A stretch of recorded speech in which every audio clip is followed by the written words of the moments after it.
Ciao amici, ben ritrovati. Oggi vi parlo di Olympus Zuiko Digital ED 100-400 563 IS. Certo, è stabilizzato, un super telezoom che copre un'ampia gamma di focali per renderlo ideale per sport, natura, azione. Insomma, sulle 4 terzi diventa l'equivalente di un 200-800 sul full frame.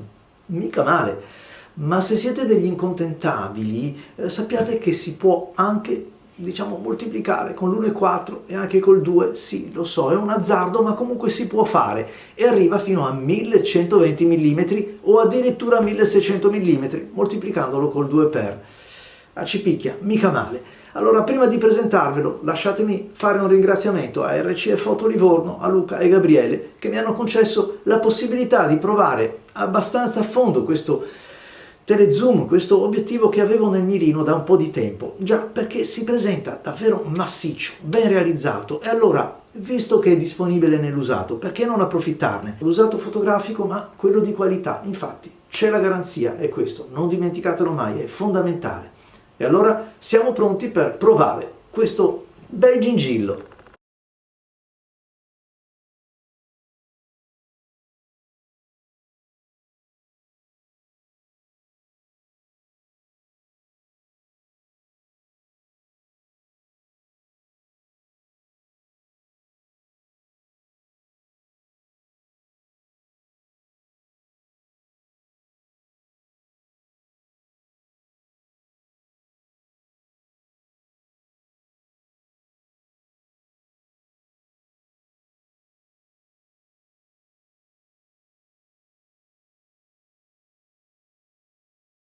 Il peso è ben contenuto, è un falso magro perché comunque il peso c'è sulla bilancia, però si impugna bene, si maneggia bene, il peso c'è, volutamente c'è, perché comunque non dimentichiamo che è un 400 mm, quando si estende, eccolo qua, e allora a proposito facciamo subito la prima critica, una ghiera che in molti trovano troppo dura, legnosa. Beh, sì, è vero, da una parte è bello avere questa frizione che lo possiamo anche fissare, mettere come vogliamo, poi portarlo in alto, in basso, eccetera, non si muoverà mai, però dall'altra parte è vero che complica un po' la vita a bordo, perché quando stiamo inquadrando e anche sul cavalletto dobbiamo applicare una certa forza per variare la focale, destabilizza tutto quanto. Peggio che peggio quando stiamo girando qualche clip video. Quindi sì, bene Olympus, però magari appena un pochettino meno. E visto che siamo in tema di critiche, dai, togliamoci subito anche quest'altra cosa.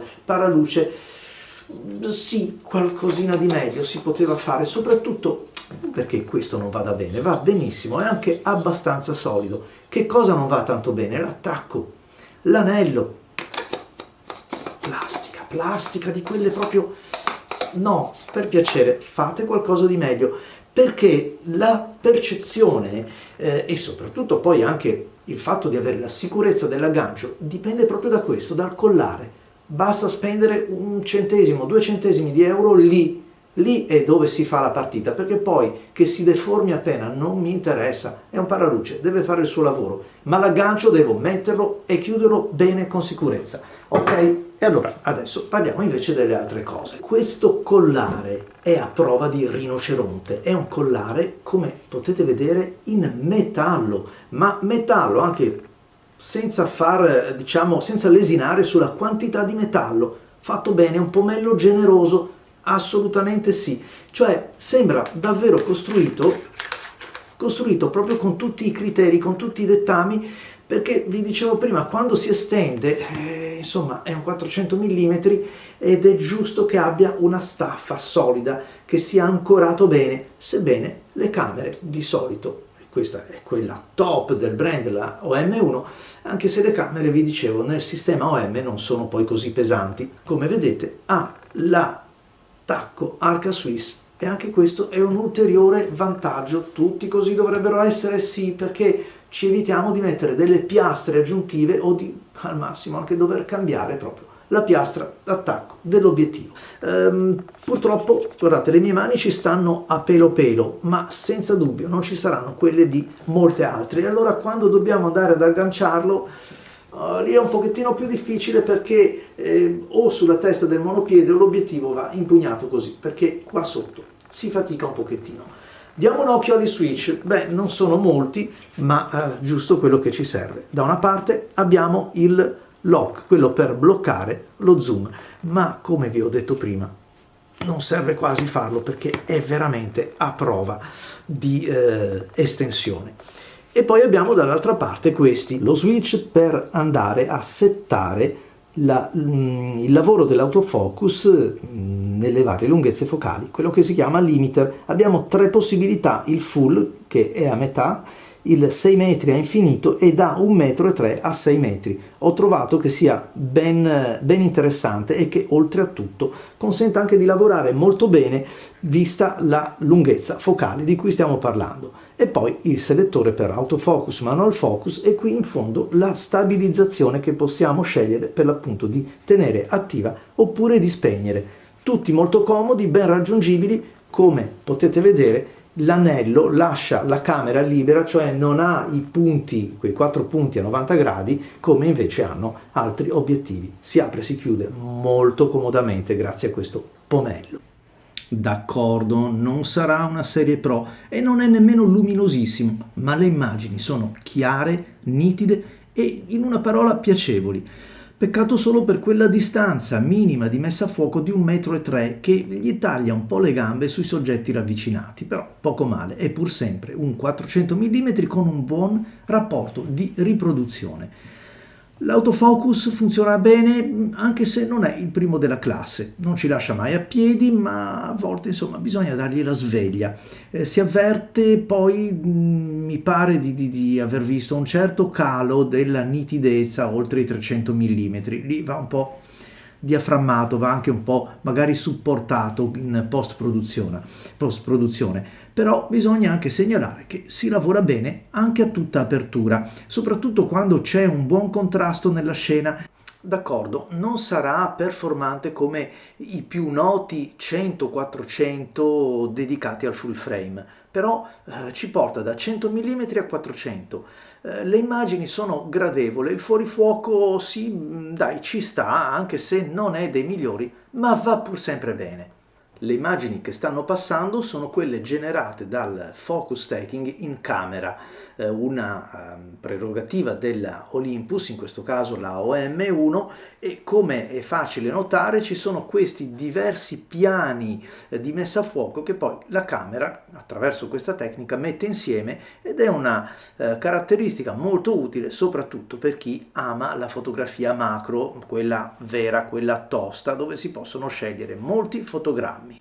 Se lo mettiamo a confronto diretto con il 150-400 f4.5 della serie Pro, è chiaro che mostra tutti i suoi limiti, ma come è chiaro che sia, anche perché costa 1/6 di quell'altro obiettivo. In questi scatti che ho eseguito a fianco potete vedere già anche così nella dimensione a schermo un netto vantaggio dell'Olympus Pro in chiarezza, in dettaglio, in qualità dell'immagine. Giusto per darvi un'idea che tanta qualità si paga a caro prezzo. La stabilizzazione è un piccolo capitolo che va trattato a parte. Perché? Perché di per sé fa il suo lavoro, quindi non c'è nulla da criticare. Il punto semmai è che questo obiettivo non lavora in sintonia con la camera, con la OM1, il che significa che non si possono sommare i 2 sistemi di stabilizzazione e o ne lascio uno o ne lascio un altro.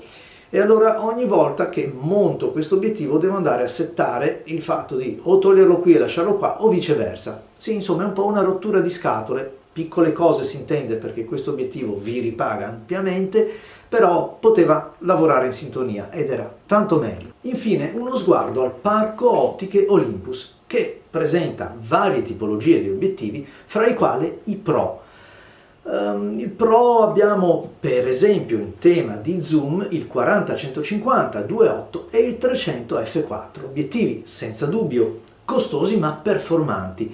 E allora questo 100-400 arriva proprio per essere il trade union di queste focali, o comunque per colmare la lacuna che c'è fra il 150, 40-150 e il 300. In altre parole, serviva un super zoom che mettesse d'accordo tutti. Questo però è chiaro che non ha la stessa qualità del 40-150. Allora facciamo un pochettino di chiarezza su questo passaggio che proprio la settimana scorsa ad un corso ne ho parlato con un allievo che ha il sistema Olympus, e cioè è vero che il dubbio è: mi compro il 40-150 che è un ottimo obiettivo, lo moltiplico un po', arrivo a 200 e rotti e casomai c'è il 300 che è moltiplicato. Sì, ok, è vero, forse la qualità è appena sotto impercettibilmente a questa, moltiplicato si intende, perché di base ce n'è così tanta negli obiettivi pro che si può fare questo giochetto. Però resta sempre il fatto che devo cambiare obiettivo, e sapete quanto rompa le scatole. Non ditemi di no, perché non vi credo. Tutti voi come me vi sarete trovati nel freddo, magari di una escursione con la neve, con le dita ghiacciate, togli, metti, innesta. Oppure la pioggia, che faccio? Lo smonto, mi tengo questa e perdo la foto. Insomma, quante volte ci è capitato di dire vabbè, ce l'ho nello zaino quell'altro, ma mi tengo questo qua perché mi è più comodo lo zoom. Questa è la versatilità, la comodità. È vero, lasciamo qualcosa sul campo, non è un 2,8, tutt'altro, ma moltiplicato quell'altro diventerebbe un 5,6, questo è un 5, ok, non c'è forse la stessa qualità, ma qui c'è tanta praticità. Ancora una volta non mi sento di dire che è un ripiego, no, fa solo un altro mestiere, assolve ad altri compiti. E poi non lamentatevi che non c'è il Pro, perché il 150-400 Pro esiste, e come? Certo, bisogna mettere mano al portafogli. Eccolo qua, 150-400 Pro, una rarità, una meraviglia, anche perché, lo vedete? Cioè, così, 400 mm. Avete mai provato a farlo col 180-400 della Nikon? O col 200-400 della Canon? Non si può, non si può. Con questo si può. Quindi Olympus ha pensato anche a questo, la serie Pro che colma quel divario, o che continua il lavoro che fa il 40-150, c'è e come. E allora alla fin fine diciamo, perché è un obiettivo come questo? Secondo me è proprio come il 100-400 della Canon, l'80-400 della Nikon. Sono quegli obiettivi, quegli zoom che vi consentono di avere in un unico obiettivo tante focali. Non saranno mai singolarmente i primi della classe, ci sarà senz'altro un 100 mm che fa meglio e un 400 mm che fa meglio, però puoi mettere la praticità? E allora, come sempre, a voi la scelta, io vi aspetto ai prossimi video di PhotoArt. Ciao a tutti amici e grazie!